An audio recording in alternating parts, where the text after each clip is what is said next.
आज गुस्सा तो बहुत है। दिल तो कर रहा है कि जैसे मतलब जो फौजी भाषा में बोलते हैं ना, उस भाषा में इन लोगों को जवाब दे दिया जाए। उस भाषा में जवाब देने का दिल कर रहा है, लेकिन ऐसे चलमबाज चिलगोजे चिंटू मिंटू सामने होंगे ना, तब इनको जवाब देने का मजा आता है। तब जवाब देने में मजा आता है, क्योंकि ये भान मंडिया के जो दलाल बैठे हुए हैं ना, ये कभी नहीं सुधर सकते। ये इस जन्म में तो सुधरेंगे नहीं। ये तभी सुधरते हैं जैसे इनके साथ किसान आंदोलन में हुआ था। वो तो इनका एक सुधार का तरीका है, इनका बायकाट कर दिया जाए, पूर्ण तरीके से बायकाट कर दिया जाए। हद कर देते हैं ये लोग। जाटों को सेना से निकाल दो, सिखों को सेना से निकाल दो। जैसे कभी इनके बाप दादा ने फौज में नौकरी नहीं की, कभी इन्होंने नहीं की, कभी इनके बच्चे नहीं करेंगे। क्यों? क्योंकि इनका तो गुजारा हो जाता है भाई, गोबर खा के मूत पी के इनका गुजारा हो जाता है। वहां पर है कौन? किसान के बेटे। आपको किसान आंदोलन याद है? किसान आंदोलन में जितना भंडी प्रचार किया गया था शायद ही, और फिर जो पूरी दुनिया में इनकी थू थू थू थू हुई थी, पूरी दुनिया को पता है। ये 140 138वें नंबर पे आ गया था मंडिया, और मंडियों के दलाल सीधे 163वें नंबर पे पहुंच गए थे। ये इनका इस प्रकार से बायकॉट होया था, इस प्रकार से। अब ये लोग बोल रहे हैं कि इनको सशस्त्र सेना से बाहर निकाल दो। ये हैं कौन और कहां से आते हैं ऐसे लोग? ऐसे लोगों पर कोई कार्रवाई भी नहीं होती, कोई कार्रवाई नहीं होती। अभी आप थोड़ा ना ध्यान से सुनना पहले, तो फिर इसको बता। मतलब कि ये उदाहरण कैसे कैसे दे रहे हैं ये लोग, ये तो कमाल ही हो रखा है। इतनी नफरत क्यों भाई तुम्हारे को जाटों से, सिखों से? ये एक ऐसी नस्ल है, ये वो नस्ल है जो फसल और नस्ल सबको बचाना जानती है। ये वो जाट और सिख ही हैं, एक है ये जाट जट जुट, ये सब एक है, एक खून है, एक नस्ल है। ये अलग से नस्ल है। इस नस्ल से तुम जितना नफरत करोगे ना, ये नस्ल उतना ही प्यार बांटती है, प्यार बांटती है। लेकिन तुम प्यार के लायक मेरे को नहीं लग रहा हो। इसके एक बार थोड़ा सा ना, इसकी पहले डिमांड सुनो।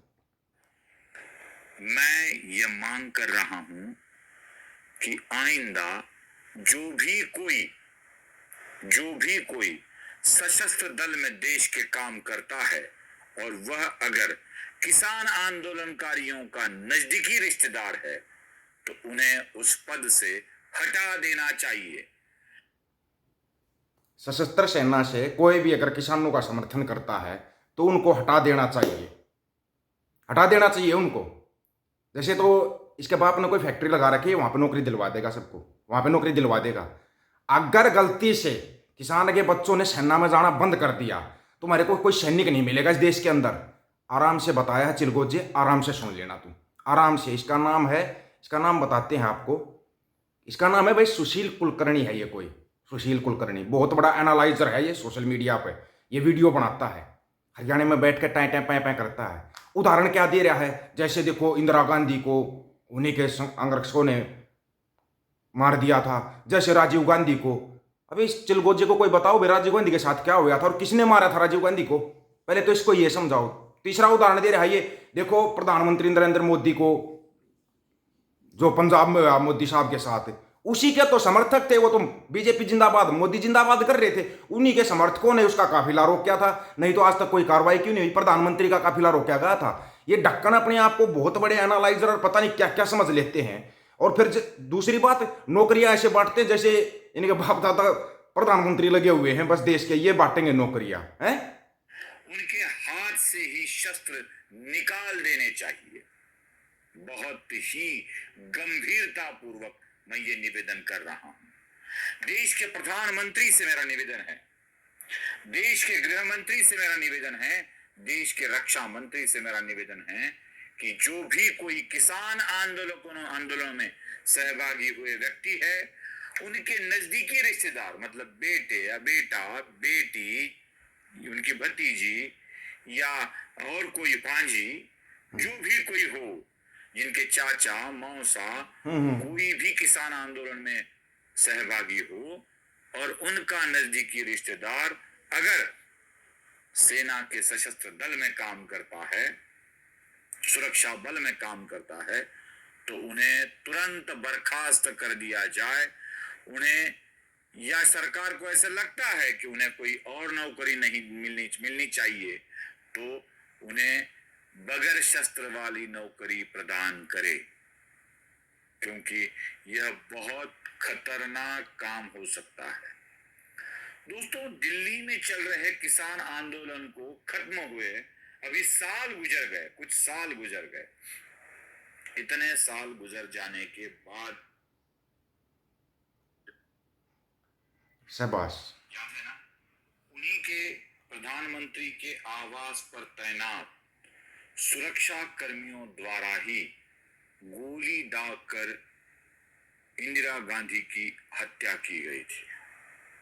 मैं इस हत्या का स्मरण इसलिए कर रहा हूं कि वही वाकया, वही दौर आगे चलकर आने की संभावना है। पंजाब को टारगेट करने का तरीका याद है आपको राजीव गांधी की हत्या? श्री पेरुम्बदूर में राजीव गांधी को किस तरह से बम से उड़ाया गया था। इन दो प्रधानमंत्रियों के निधन के बाद में एक चीज और याद रखनी चाहिए, पंजाब में प्रधानमंत्री नरेंद्र मोदी के साथ क्या हुआ था, उनके काफिले को किस तरह से घेरा गया था।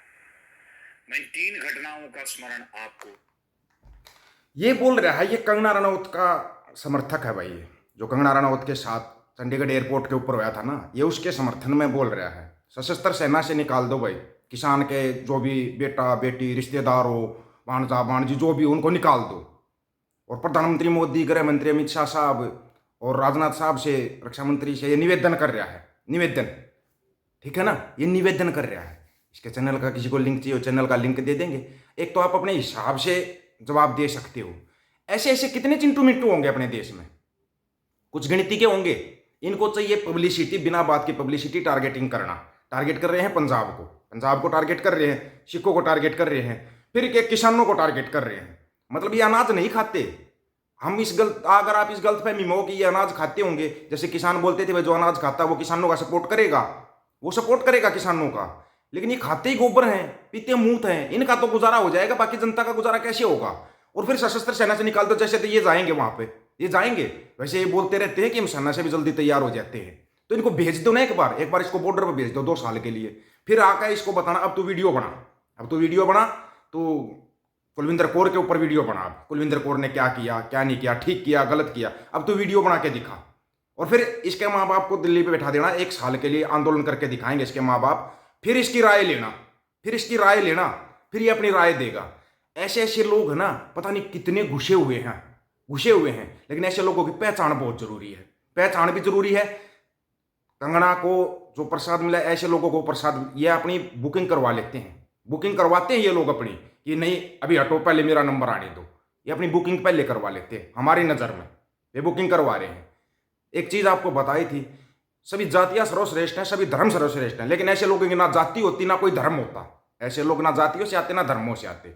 ऐसे लोग है ना बायोलॉजिकली पैदा नहीं होते, ऊपर से टपकते हैं ये। और ये 2014 में टपकने शुरू हुए थे, आज तक टपक रहे हैं, पता नहीं कितने आगे होंगे, कितने। लेकिन इसको ना आराम से बता रहा हूं, तेरे बाप दादा ने तो नौकरी नहीं की, तूने नहीं की नौकरी सेना में, तू जानता ही क्या सेना के बारे में। और फिर सेना के बारे में मुंह खोल देते हैं ये लोग, मुंह खोल देते हैं।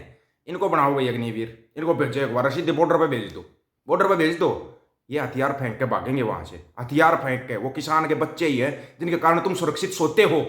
चमगादड़ की औलाद, पता नहीं कैसे कैसे आ जाते हैं लोग यहाँ पे उठ के।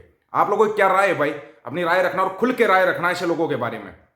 ऐसे लोगों को जवाब देना बहुत जरूरी होता है, आपकी राय का इंतजार रहेगा। सभी साथियों को राम राम, नमस्कार, आदाब, सत श्री अकाल। वीडियो को ज्यादा से ज्यादा शेयर, चैनल को सब्सक्राइब और बेल आइकन को जरूर दबाना दोस्तों। ऑफिशियल दीपक फौजी यूट्यूब चैनल, बात हक और सच की करेंगे, हक सच की बात हम करेंगे। वीडियो को शेयर करने की जिम्मेवारी आप लोगों की है। गज के आखो, वाहिगुरु जी का खालसा, वाहिगुरु जी की फतेह।